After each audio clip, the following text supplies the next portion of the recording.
I'm here at the sort of artist backstage bar, and I have on my right these lovely two gentlemen from New Orleans, Exhorder, and these guys are like all into our Belgian beers. He's X, I'm Hoarder. How you doing? My name is Kyle Thomas. Damn glad to meet you. Yeah, and I'm Vinny Labella, and I just, well, I don't want to say. You just got a really nice beard. Yeah, I got a really nice beard. So listen, I got a history with your beer. We took over a man's radio station 25 years ago. It was the last time we were here, and it was because of your stupid 9% beer. What is wrong with you people? Are you crazy? You can't put 9% in these things and drink 40 of these things. We drank 40 Duvals and took over shit. So look, we're only going to drink 1 or 2 of these, and everything's going to be fine. So nothing's going to happen. Right. You know what Duvel means, right? Oh, the devil. Right. Right. The devil. Did it feel a little bit like the devil got into your system? I don't remember. That was 20. Not only was it 25 years ago, but I remember him getting carried out by a drummer, and I remember taking over the radio station and locking the guy out. And then we started spinning records and farting in the mic and everything else, you know. So I just met him out there again for like the second time, you know. That would be Slofy. Yeah, Slofy. I don't know his last name, but his name was Slofy. Listen, I got to be careful around y'all with this beard. That's all I'm trying to say. All right, so how are you going to sort of limit this so that you guys can still play? Well, we already played, so that's why we're having a hard time trying to figure out how to curb this appetite. Okay, so you're free to roam now. And we got a day off tomorrow. Look, we might as well just do it. Bad. Yeah, I brought bail money. What's jail like in Belgium? Well, you are actually in a huge prison right now. Am I? It's Alcatraz, man. I Right? thought that was in San The Francisco. Rock. That's what Listen, we you call know, it. I'm an illiterate fuck. Frank Morris. I'm Right gonna. outside waiting for you. Listen, I'm an illiterate fuck. So why is there an Alcatraz in San Francisco? Why is there an Alcatraz in San Yeah, Francisco? There's an Alcatraz here. Is what you're saying? Yeah. That's the name of the festival. Well, you learn something new every day. I think Have you ever been in prison? Hell yeah. Well, I've been in jail. I haven't done like real time, you know, like where I'm like, you know, taking people's food away from them and stealing their cigarettes and all of that shit and beating their ass and This was a long time ago? avoiding sexual things in the bathrooms and all that shit. Yeah, it's tough. No, I never went though. But I've been to jail several times. You've visited OPP quite a bit. Oh, I've been to jail. I went to jail when we recorded Slaughter in the Vatican, for Christ's sake. It's true. Tell me the story. It's not that good. No, but let's just leave it at that. They had to bail me out of jail. It was really... On Roadrunner money, I see. which was awesome. Because we were in the middle of recording Slaughter in the Vatican, and we couldn't finish the record with him in jail, so we had to call the label, and we were broke, you know, we broke kids. So they had to send money to get him out of jail. So that went into the budget. Okay. Yeah. At the expense of what else? Of what? Royalty money that was due to us. I'd like to know how they wrote that off on their books. You know? Yeah. Kyle Thomas, jail, 2,000, what was the bail, like $2,000 or some shit? Well, that's rock and roll, right? It's part of it. Exactly. And nowadays, look, I'm 50 years old. He's right behind me, not too far behind. We don't really do the shit we used to do. And thank God, because I don't think we'd be here if we were the same people. You know? So how does it feel, guys, to be sort of back on the road together and, you know, living this life again? We haven't punched each other once. That's a good thing.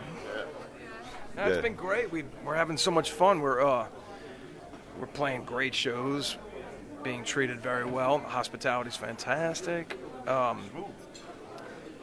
The guys that we're playing with in this band, in this lineup, have made everything so much more enjoyable. Not that we didn't enjoy the other lineups, but to just come out and have everything unravel the way it's supposed to professionally, it's great. We're all very happy right now. Yeah. And Do you guys feel sort of the influence that you guys have had? Does that sort of come back to you, that whole vibe, that love? Yeah. It feels like it between me and him. It feels like it was when we were kids. all we really wanted to do was just make great music, man. And we're in that position now where we can. We have a great management team, and they handle all the bullshit. So, back in our day, we had to handle the bullshit and write the goddamn songs. Now we just have to do what we love to do. And that's what they, and they know that if they handle all the bullshit and leave us alone, they'll get what they want. And that's a great album, And I was kind of wondering, because I've never been to New Orleans, right? And I would love to go there. You got it. But, where would we find you? Where would I find you before you guys got back together? Where would I find you if I went to New Orleans? On a couch with a bowl of ice cream, about to go to bed at 9 o'clock at night. That's probably where you'd find us. So that's where you were headed? That's where we're at when we go home. Right now. We're not as wild as we used to be. We tend to stretch ourselves on occasion. So, like today, anything could happen. There could be partial nudity. There could be anything. I don't know what's going to happen. But I don't do that every day anymore. Well, thankfully, Vinny's really not much of a drinker anymore. So on occasion, he will, as we have the finest beer in the world in Belgium, Vinny is enjoying this fine beer. Yeah. So he may have one, maybe two, and then he's done. And that's a good thing, because if Vinny had 20 of them, We wouldn't be invited. there would be a lot of broken glass and probably jail.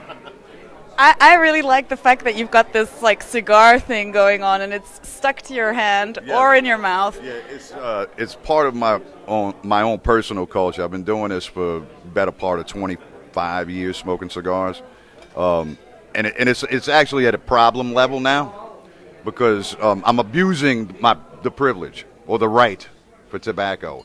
I'm smoking pipes. I'm fucking smoking like 3 of these a day. I go to bed with it. I fall asleep with the motherfucker. Ashes are all in my bunk and shit. But I'm not even supposed to be smoking in there. Anyway, so yeah, it's a big part of who I am. Sprinkles it in his coffee. Yeah, I get a little bit in the coffee. Watch, we'll put a little bit in here too. Be fine. What does that add to that? What is it? Absolutely nothing. It's actually going to be quite nasty. All right, so you guys are done with your show. You can let go as far as that, goes, as you said. But do you try to kind of keep that on a lower level before you go on? Yeah, no, I don't touch the stuff before I go on. It's a bad idea for me to start that early, for sure, because a lot of reasons. One, my performance is very physical, so if I'm full of beer, I'm not going to be able to execute anything remotely close to athletic performance. So I usually spend the morning with a kale shake and a little bit of a turbinado blend. And then after that, I jog 14, 15 miles, give or take. That's not true, is it? Any practices to set? Not really.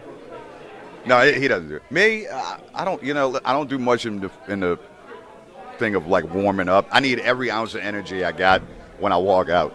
But it's very difficult to play these songs. Even when I was a younger, man, it was, you couldn't fuck around before the show. You could do all you wanted to after, man. But if you I tried to get out there loaded and do it. It just don't work. I tried acid, cocaine, beer, weed. I mean, you name it. I tried every mescaline. I even tried to play on mescaline. Doesn't work. Nothing works.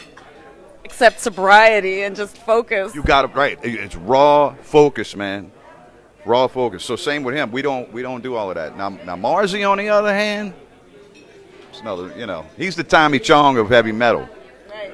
If he don't get a little Komasayama, he can't function properly. Okay. So, but no, us, man, we're old farts, That's why man. we always say, hi, Marzi.